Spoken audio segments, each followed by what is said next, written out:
Hello दोस्तों, नमस्कार। आप सभी का मेरे चैनल द नॉलेज गेट में बहुत बहुत स्वागत है। दोस्तों, आज मैं लेकर के आया हूं आप लोगों के लिए एक बहुत ही अच्छी वैकेंसी। दोस्तों, सुप्रीम कोर्ट ऑफ इंडिया में आई हुई है वैकेंसी। किसकी वैकेंसी है, कौन इसके लिए एलिजिबल है, कैसे अप्लाई करना है, फीस कितनी लगेगी, कब एग्जाम होगा, सारी जानकारी मैं आपको इस वीडियो में देने वाला हूं। तो अगर आप मेरे वीडियो पर नए हैं तो सबसे पहले मेरे चैनल को सब्सक्राइब कर दीजिए, इस वीडियो को लाइक कर दीजिए। चलिए हम शुरू कर देते हैं इस नोटिफिकेशन को। तो दोस्तों, सुप्रीम कोर्ट ऑफ इंडिया में आई हुई है जूनियर ट्रांसलेटर की वैकेंसी। आपको वैकेंसी कैसे देखनी है ये भी मैं बता देता हूं। जूनियर ट्रांसलेटर और कोर्ट असिस्टेंट की वैकेंसी आपको जाना है इस वेबसाइट पर, सुप्रीम कोर्ट ऑफ इंडिया की वेबसाइट पर आपको जाना है। जाना कैसे है ये भी मैं आपको बता देता हूं। देखिए, इस वेबसाइट का जो लिंक है main.sci.gov.in है। आपको गूगल पर जाना है, गूगल पर जा करके main.sci.in टाइप करेंगे, आप इसी वेबसाइट पर आकर के रिडायरेक्ट हो जाएंगे। देखिए, यही वेबसाइट यहां पर खुल जाएगी और ये वेबसाइट पर आपको जाना कैसे है ये भी मैं बता दिया हूं आपको। इसमें आपको यहां पर लेफ्ट साइड में कई सेक्शन दिखेंगे, आपको यहां पर आकर के रिक्रूटमेंट सेक्शन पर क्लिक करना है। जैसे ही आप रिक्रूटमेंट सेक्शन पर क्लिक करेंगे आपके सामने सारी जानकारी आ जाएगी, जिसका ये देखिए यहां पर सारे जितने भी एडवर्टीजमेंट आते हैं सब इसी सेक्शन में आते हैं। थोड़ा मेरा नेट स्लो है इसलिए थोड़ा टाइम लग रहा है, मैं आपको डायरेक्ट एडवर्टीजमेंट दिखाता हूं। तो यहाँ पर सुप्रीम कोर्ट ऑफ इंडिया का एडवर्टीजमेंट निकला हुआ है। अब इसमें देखिए जूनियर ट्रांसलेटर की वैकेंसी निकली हुई है, जो कि बहुत से ट्रांसलेटर हैं, English to Hindi, English to Asami, English to Bengali, English to Telugu, English to Gujarati, English to Urdu.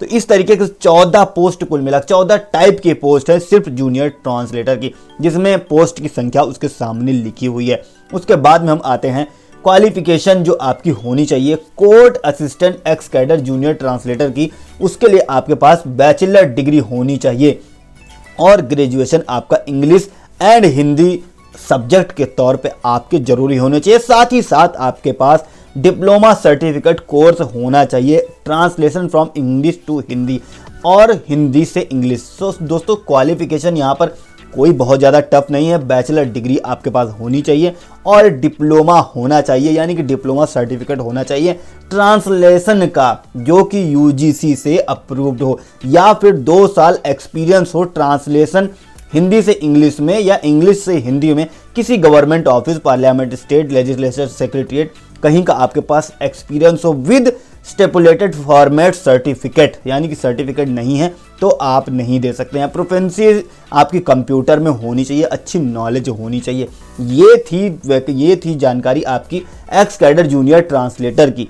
अब जूनियर ट्रांसलेटर में ये जो आपकी इंग्लिश से हिंदी, इंग्लिश से आसामी, इंग्लिश से नेपाली, हर तरीके की पोस्ट है, सारी पोस्ट यहाँ पर सेम है, सारी क्वालिफिकेशन यहाँ पर सेम है। सिर्फ और सिर्फ जो डिप्लोमा सर्टिफिकेट कोर्स है उसका यहाँ पर टाइप बदल जाएगा, यानी कि डिप्लोमा सर्टिफिकेट कोर्स इंग्लिश से आसामी में होना चाहिए आपके पास, दूसरे में इंग्लिश से बंगाली में होना चाहिए, उसके बाद में आपके पास इंग्लिश से तेलुगु में होना चाहिए। यानी कि जो इसकी एजुकेशनल क्वालिफिकेशन है वो सबसे प्राइमरी चीज़ आपके पास बैचलर डिग्री होनी चाहिए। दूसरी चीज़ आपके पास डिप्लोमा सर्टिफिकेट होना चाहिए, किसी भी भाषा में पूरी तरीके से आपको अच्छे से उसको ट्रांसलेट करना आना चाहिए और उसका सर्टिफिकेट होना चाहिए, या फिर आपके पास 2 साल आपने एज अ ट्रांसलेटर कहीं काम किया है, उसका सर्टिफिकेट आपके पास होना चाहिए। प्राइवेट इंस्टीट्यूट की मैं बात नहीं कर रहा हूँ, किसी central, state government, parliament, state legislature, secretariat, central state public sector undertakings, high court, इन जगहों पर अगर आपने किया है तो वहाँ का सर्टिफिकेट यहाँ पर मान्य होगा। तो आपकी जो डिग्री है वो होनी चाहिए और सर्टिफिकेट वो होना चाहिए, 2 चीज़ें होनी चाहिए। आप में से बहुत लोगों को क्वालिफिकेशन पे बहुत कंफ्यूजन रहती है। मेरे वीडियो पे कमेंट करके बहुत लोग पूछते हैं कि इसकी क्वालिफिकेशन क्या है। तो क्वालिफिकेशन को मैं फिर से बार बार दोहरा रहा हूँ कि आपकी बैचलर डिग्री होनी चाहिए, यानी कि ग्रेजुएशन होना चाहिए, और उसके बाद डिप्लोमा सर्टिफिकेट होना चाहिए ट्रांसलेशन में जिस भी पोस्ट के लिए आप अप्लाई कर रहे हैं। साथ ही साथ आपको अच्छी कंप्यूटर में टाइपिंग स्पीड होनी चाहिए, अच्छी नॉलेज होनी चाहिए आपकी इंग्लिश और हिंदी लैंग्वेज में, जो भी लैंग्वेज आप यहाँ पर सेलेक्ट कर रहे हैं। पोस्ट कितनी तरह की है मैंने आपको पहले बताया है, अभी भी मैं बता देता हूँ। English to Hindi, English to Asami, English to Bengali, English to Telugu, English to Gujarati, English to Urdu, English to Marathi, English to Tamil, English to Kannada, English to Malayalam, English to Manipur, English to Odia, English to Punjabi, English to Nepali. तो इतने तरीके की आपको अच्छे से नॉलेज होनी चाहिए, इनमें से कोई भी है तो आप इसमें अप्लाई कर सकते हैं। दोस्तों क्वालिफिकेशन की बात हो गई, अब हम आगे चलते हैं कि इस पोस्ट में आपको क्या एज की रिक्वायरमेंट होगी। आपकी एज 18 से 27 साल के बीच होनी चाहिए।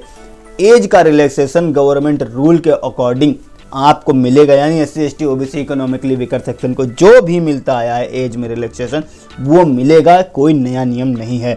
रिजर्वेशन जो आपकी है वो सारी यहाँ पर लागू होगी, सारी गवर्नमेंट रूल के अकॉर्डिंग, सेंट्रल रूल के अकॉर्डिंग आपकी यहाँ पर रिजर्वेशन लागू होगी।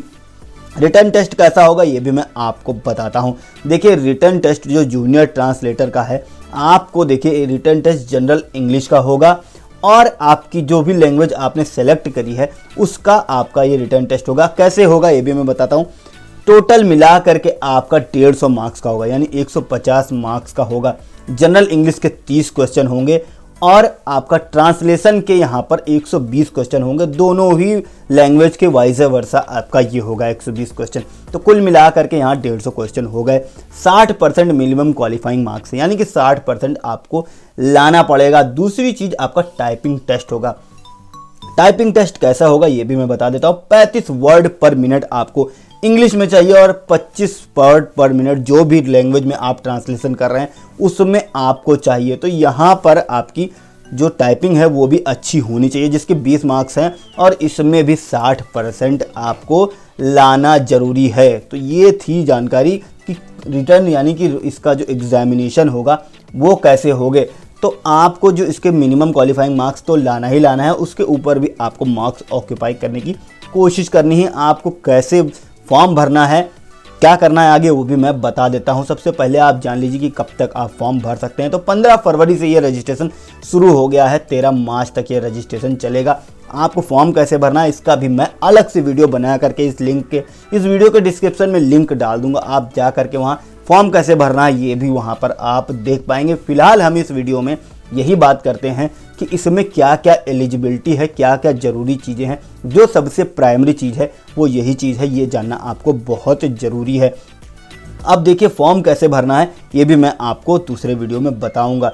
अभी यहाँ पर आपने जाना है कि एलिजिबिलिटी क्या है इसकी, रिटर्न एग्जामिनेशन कैसे होगा और कौन इसको अप्लाई कर सकता है, कैसे अप्लाई करना है।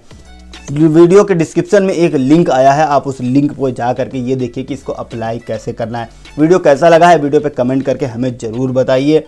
इस चैनल को सब्सक्राइब कर दीजिए। कोई डाउट है मन में तो कमेंट करके पूछिए, मैं तुरंत आपका रिप्लाई करूंगा।